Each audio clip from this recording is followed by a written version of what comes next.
मेरा ये स्टेटमेंट है जो मैं आपके सामने आपके समक्ष इसको मैं पढ़ रही हूँ। प्रिय पत्रकार बंधुओं, विधानसभा परिषद में आपका स्वागत एवं अभिनंदन करती हूँ।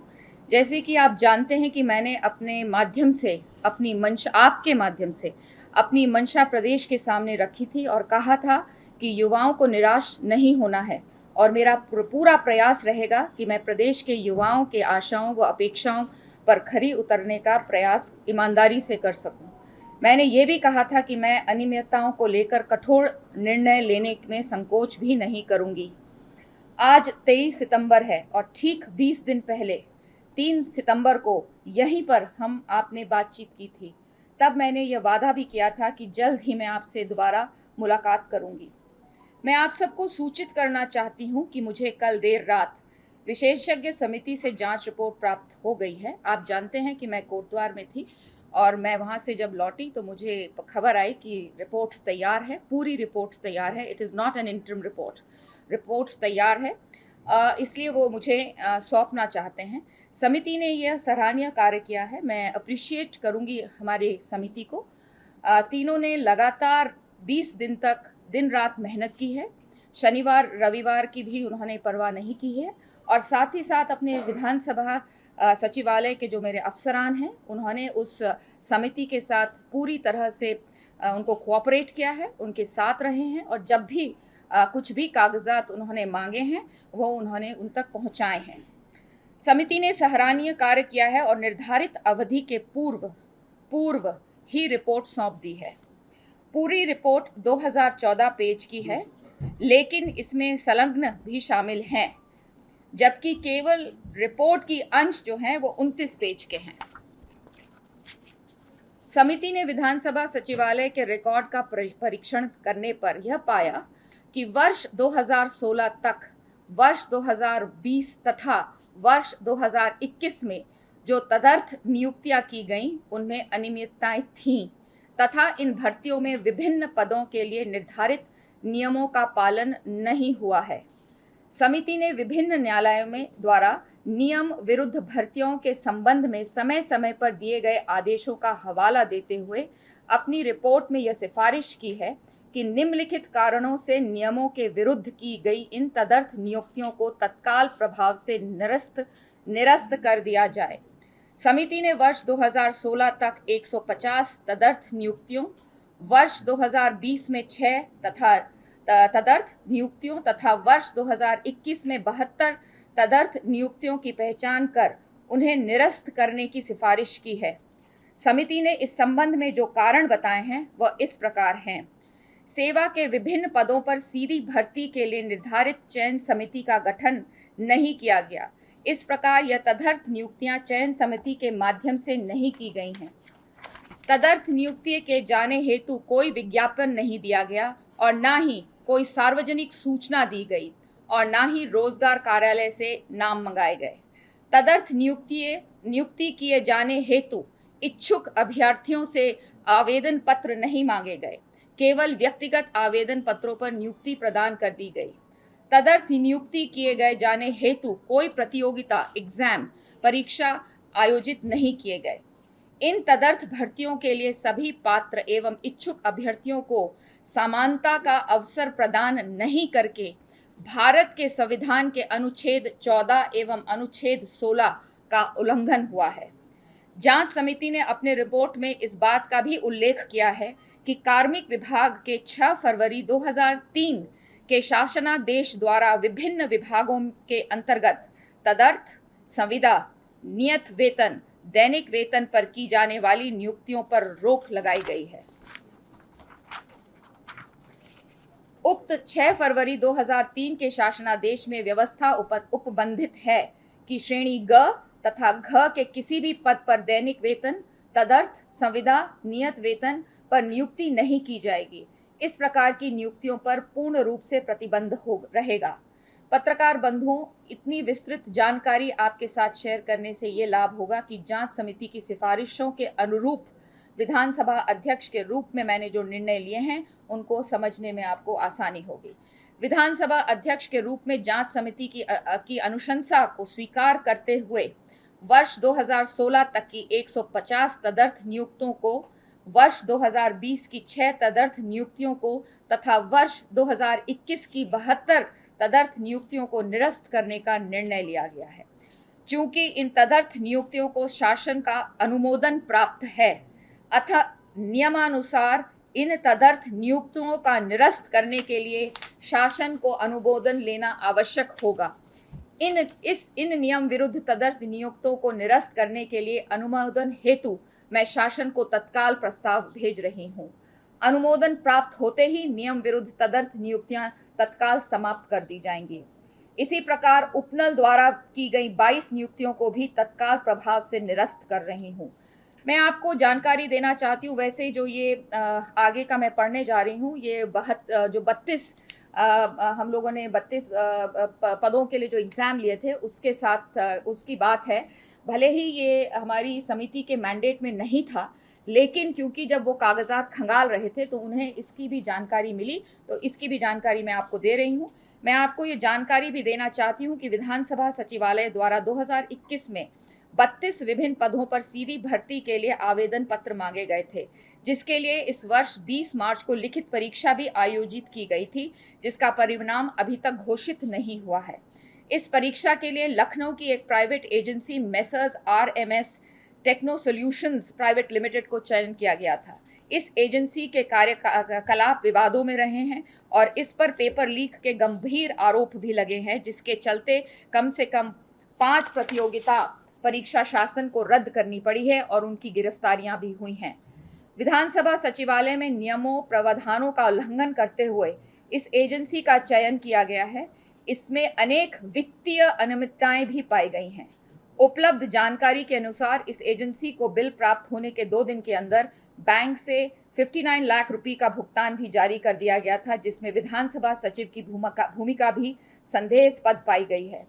इस परिप्रेक्ष्य में विधानसभा अध्यक्ष के रूप में मैंने यह निर्णय लिया है कि इन 32 पदों पर हुई परीक्षाओं को निरस्त किया जाएगा तथा एजेंसी की भूमिका की जांच की जाएगी तथा नियमानुसार कार्रवाई की जाएगी। विधानसभा अध्यक्ष के रूप में मैंने ये भी निर्णय लिया है कि इस पूरे प्रकरण में विधानसभा सचिव की संदिग्ध भूमिका की जांच की जाएगी। जांच पूरे होने तक श्री मुकेश सिंघल को तत्काल प्रभाव से निलंबित किया जाता है। तत्संबंधी आदेश जारी किए जाएंगे। जांच समिति में दी गई विभिन्न सिफारिशों एवं सुझावों पर कार्रवाई जारी रहेगी। इसमें विधानसभा सचिवालय में कर्मचारी अधिकारियों की राइट साइजिंग, ई ऑफिस, ई विधान, पदोन्नति तथा सेवा नियमों में सुधार शामिल रहेगा।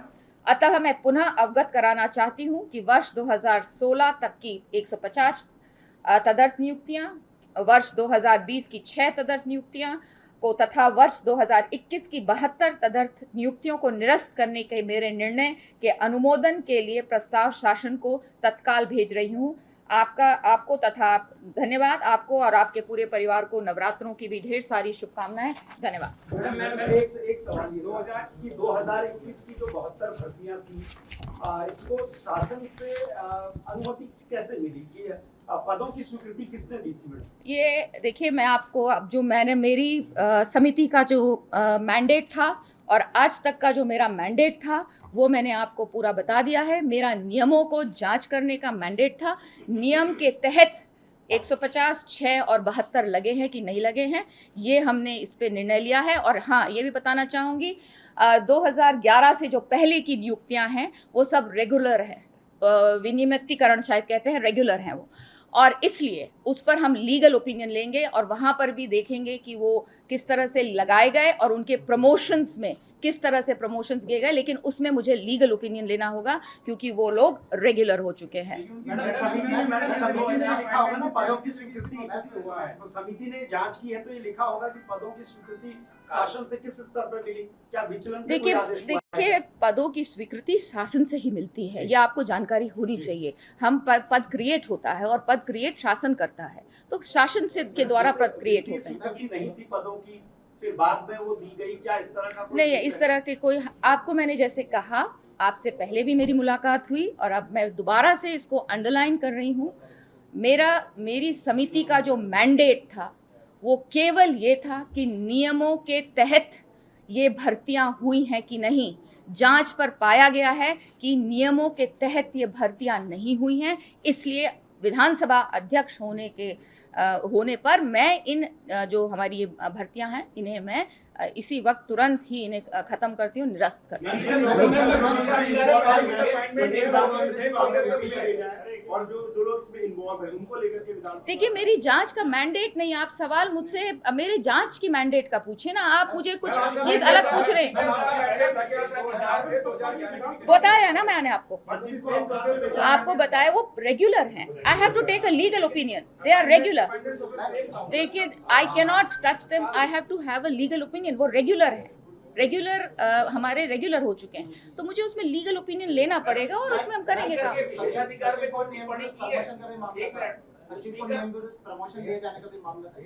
हाँ, वो अभी उस पर भी जांच हो रही है, वो आगे की बात है। अभी हमने केवल ये जो भर्तियां हुई हैं उस पर बात की है, प्रमोशन पर भी हम लोग उस पर भी कार्रवाई करेंगे।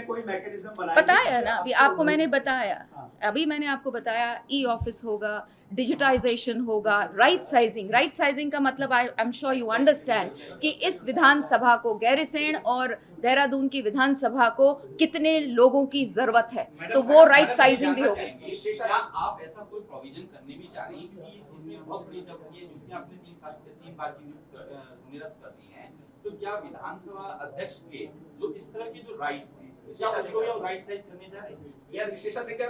देखिए, ऐसा है, ये अब ये रिपोर्ट में मैंने आपको जो कहा, उनका जो मैंडेट था उन्होंने वो किया है। हमने उनको और कोई मैंडेट नहीं दिया था एक्सेप्ट कि नियमों पे वो जांच करें। अब ये चीजें आगे देखेंगे, क्या क्या चीजें आती हैं उसको फिर आगे देखा जाएगा, आगे जांचें होंगी। ये पूछना चाह रहे थे जो बर्तवाल जी भी पूछ रहे थे, एक चीज ये क्लियर कर दीजिए कि क्या किसी विधानसभा अध्यक्ष को ऐसा कोई राइट होता है कि जब चाहे जितनी भर्ती करनी, देखिए, इस देश में किसी को कोई ऐसा, we are within the constitution, there is a framework, उस फ्रेमवर्क के तहत आप लोग काम करते हैं और हम भी काम करते हैं, तो इससे ज्यादा और मैं क्या बोल सकती हूँ। धन्यवाद। अब हो गया, अब मैं अंकिता भंडारी वाले प्रकरण में विज्ञापन निकाला था, निरस्त हो गया, वो भी कोविड के समय आपने हजार रुपए उनसे लिए, तो क्या आपको मैं आपके माध्यम से बोलना चाहूंगी कि हम उसको देखेंगे और मैं बिल्कुल बच्चों को और सबको आश्वस्त करना चाहती हूँ कि जो फीस ली गई है या तो वो वापस होगी और नहीं तो दोबारा से एग्जाम लिए जाएंगे कोर्ट में, किसी और कारणों से, इस कारण से नहीं है, वित्तीय अनियमितता का कारण नहीं है, वो किसी और कारण से कोर्ट में। अभी मैं एक और बहुत इंपॉर्टेंट केस अंकिता भंडारी का आप लोगों ने सुना होगा। It is a very sad situation, क्योंकि वो डोब की हैं, पौड़ी की हैं, मेरा मायका है, तो वहाँ से मुझे खबर आई थी। और उस दिन मैं, क्योंकि डीएम और एसपी साहब पौड़ी के साथ मैं बैठी हुई थी, तो तुरंत हमने पटवारी से केस को शिफ्ट करवाया था थाने में। और कल जो पता चला, आज सुबह भी मेरी एसडीएम साहब से बात हुई है कि पकड़ धकड़ हुई है, कुछ लोग पकड़े गए हैं और पूरी कार्रवाई हो रही है, लेकिन अभी अनफॉर्चुनेटली अंकिता नहीं मिल पाई हैं। लेकिन मुझे पूरा विश्वास है कि बहुत बढ़िया तरीके से कार्य हो रहा है। और अभी डीजीपी साहब से भी मेरी इस बारे में, उनको मैंने बुलाया है और उनसे भी मैं इस पर बात करूंगी और कड़ाई से इस पर जांच होनी चाहिए और बच्ची को ढूंढ के निकालना चाहिए। नहीं, हो गई अब हो गई।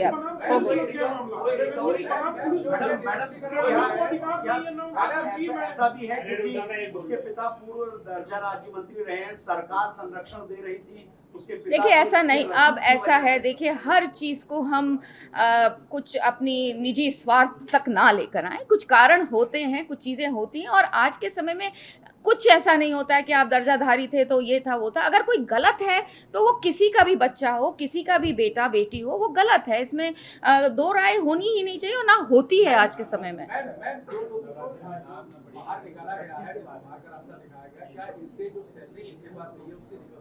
अभी ये सब देखिए जांच का विषय है। मैं केवल जो मेरी समिति ने कहा था, और आप लोग मेरे पास आ रहे थे बार बार, इसलिए कल रात को बहुत देर रात मुझे ये मिली है और बैठ के मैंने रात में पढ़ी है, क्योंकि मुझे था कि आप लोगों को तो खबर होगी।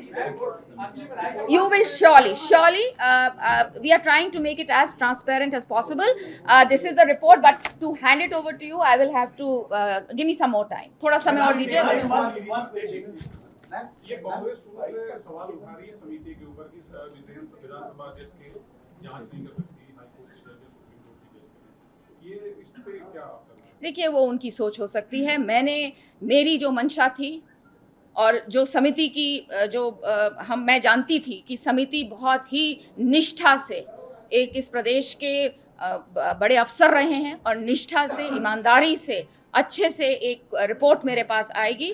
वो हमारी भी मंशा थी और सभी की वो मंशा थी और वो रिपोर्ट आई है। इसलिए मुझे इस बारे में कुछ भी नहीं कहना है। टिप्पणियां होती हैं, किसी को पसंद आ सकती हैं, किसी को नहीं आ सकती हैं, लेकिन मेरी मंशा मैंने आपके सामने रखी है और मेरी समिति ने, मैं धन्यवाद करना चाहती हूँ समिति को कि इतनी तेज़ी से काम करके शायद आई वांट टू से कि इतनी जल्दी इतनी सारी चीज़ों को पढ़ना, देखना, मैं तो उनसे नहीं मिलती थी, लेकिन मुझे जो अपने अफसरान से पता चला है कि दे आर सो गुड, अपने रूल्स और रेगुलेशंस में इतने वो ज्ञाता हैं कि उनको काम करते हुए देखकर हमारे भी अफसरों ने बहुत कुछ उनसे सीखा है। तो टिप्पणी होती है, किसी को अच्छी लगेगी, किसी को बुरी लगेगी, लेकिन हमारा काम ये है कि हम इंस्टीट्यूशंस को कैसे बचाएं, इंस्टीट्यूशंस को और स्ट्रेंथन कैसे करें। और मुझे लगता है इस रिपोर्ट के माध्यम से हम अपने इंस्टीट्यूशन को बहुत ज़्यादा स्ट्रेंथन कर सकते हैं।